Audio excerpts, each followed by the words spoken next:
প্রধান চ্যালেঞ্জ তো এটাকে সরানো। প্রধান চ্যালেঞ্জ হচ্ছে আপনার এই খালকে পানি প্রবাহের মধ্যে নিয়ে আসা। পানি তো বন্ধ হয়ে আছে, তো প্রধান চ্যালেঞ্জ তো এটাই। এবং এটার ক্ষেত্রে যে সমন্বয় দরকার, সমন্বয়টা হয়েছে। সুফল পাওয়ার মতন করে তো কাজ শুরু হলো মাত্র। এতদিন সুফল পাওয়ার মতন করে তো কাজ হয় নাই, যেটা বলছি।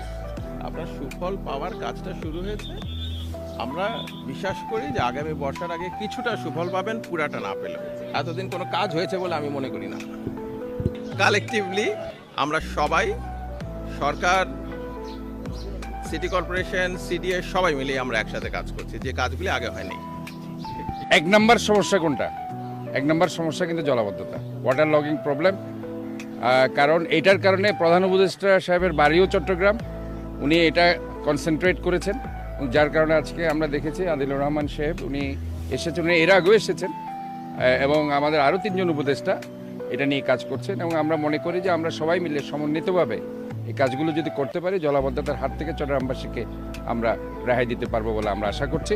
এবং আগে যেটা সমন্বয় ছিল না, এবার আমরা আসার পরে ধরেন মেয়র হিসেবে আসার পরে এবং আমাদের আদিলুর রহমান খান সাহেবরা আজকে এখানে উপদেষ্টা হিসেবে আসার পর থেকে যে আমাদের সাথে সিডিএ, পানি উন্নয়ন বোর্ড, ওয়াসা সহ অন্যান্য সেবা প্রদানকারী সংস্থাগুলো আছে, তাদের সাথে একটা সমন্বয়ের মাধ্যমে আমরা কাজ করছি। এখানে বিভাগীয় কমিশনার সাহেব আছেন, ওনাদের এবং সবাই মিলে আমরা একটা সমন্বিত উদ্যোগে কাজ করছি। এবং আমরা আশা করছি এই সমন্বয়ের মধ্যে দিয়ে আমরা একটা ভালো রেজাল্ট আশা করতে পারি।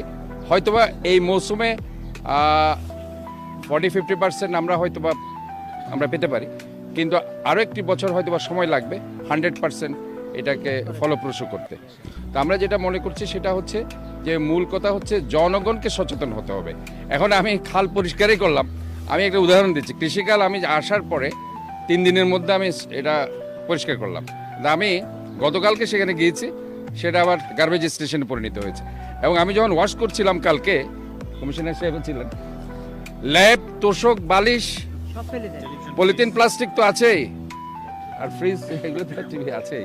আমি অবাক লাগে যে মানুষের মধ্যে সচেতনতা যদি না আসে যে আমরা এই খাল, নদী এগুলোকে আমাদের একটি অংশ হিসেবে চিন্তা করতে হবে।